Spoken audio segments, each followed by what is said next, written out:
It's a beautiful day in this neighborhood, a beautiful day for a neighbor. Would you be mine? Could you be mine? It's a neighborly day in this beauty wood, a neighborly day for a beauty. Would you be mine? Could you be mine?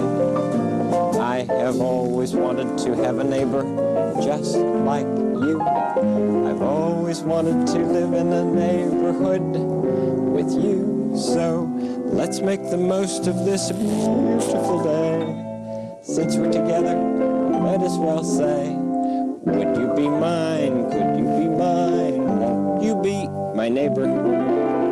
Won't you please? Won't you please? Please won't you be my neighbor?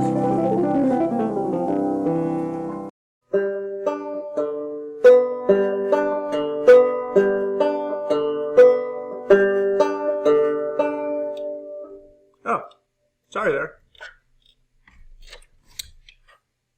Good morning, everybody. Welcome to Tibbetts Physics. What is crappinin'? Today, we're going to talk about sound waves. I thought that during this quarantine, it'd be a good time to blow the dust off my banjo and play it for about 30 seconds and probably put it back in for another couple of years. So, before I put it away, what we want to talk about are sound waves and how do we hear sound.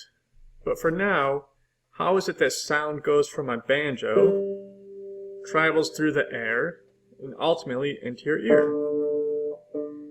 So when we pluck the strings on an instrument, the string is vibrating, which then causes the air molecules to vibrate back and forth. So rather than drawing a string on a banjo, I'm just going to draw a tuning fork with that vibrating back and forth. I think that's my best drawing of the year. And then let's draw what appears to be sound waves, as it's moving forwards, and then also it's moving backwards. So what's happening is when I strike a note on my banjo, or when you have a tuning fork vibrating in and out, it's pushing the air forward, causing it to compress. So we're going to have areas of compression. And then it's going backwards, where we have areas of rarefaction. So it's pushing it backwards. And then forwards and backwards. So compression and rarefaction. Let's draw one more to complete it. So just as a reminder, when the air is compressed together, that's called compression. And when it's farther apart, that's called rarefaction. If we wanted to measure the wavelength of the sound wave, we could start at, just like a transverse wave, look at where the wave repeats itself. So if we start at the beginning of one compression, we'll have to start at the beginning of the next compression, and that's one wavelength. Now what's happening is when I strike this string on my banjo, this is vibrating back and forth 396 times per second. So the frequency of this string, this is the G note, is 396 hertz.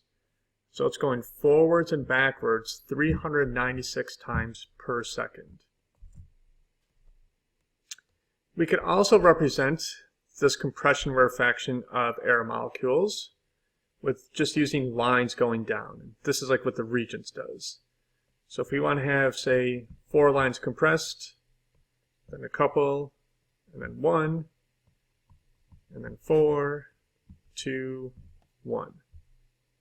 We can measure the wavelength of this from any 2 points where they repeat itself.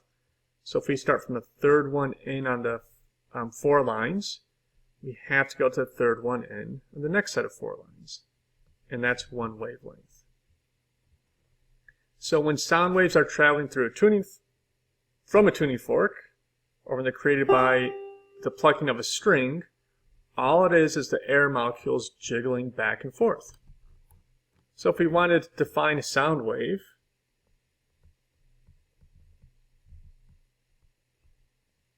all it is a vibratory disturbance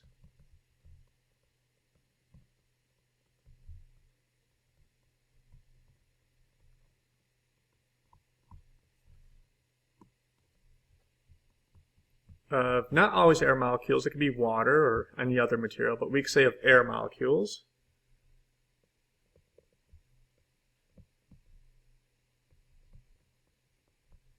Traveling through a medium.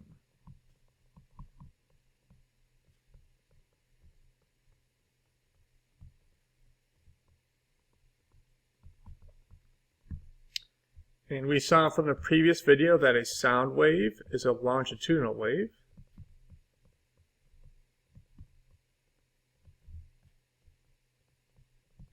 I believe I spelled longitudinal incorrectly in the previous video. Apologies for that. And then lastly, if we're in air at 0 degrees Celsius, sound waves also have a constant velocity or constant speed. And the speed of sound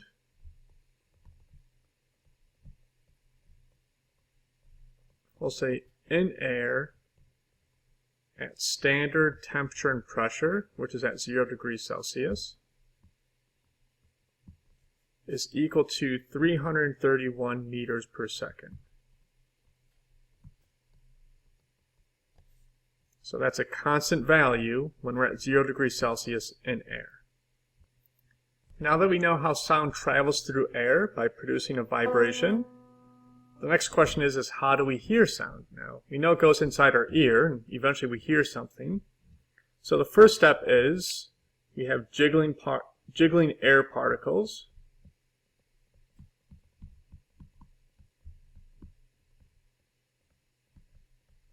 That could either be the plucking of a string or just your voice itself causing air particles to jiggle. Not sure why I underlined that. And then that goes into your eardrum. And your eardrum starts beating to the vibration of the jiggling air particles. And what that does is it causes 3 bones to then start vibrating to that beat inside your ear. Those 3 bones then send fluid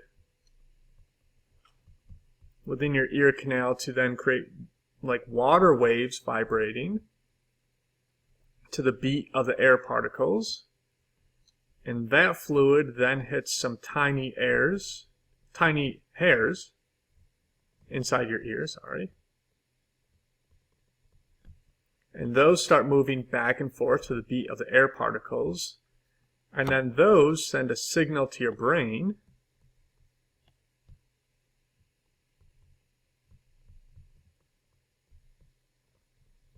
And then your brain interprets the jiggling of the air particles into the sound that we interpret as what we call sound. So what we hear is just an interpretation of what our brain is saying, that these air particles are jiggling back and forth. That's it for this video. Hope you liked it. If you found it useful, please like and subscribe. See you next time. Time to play my banjo for one last time.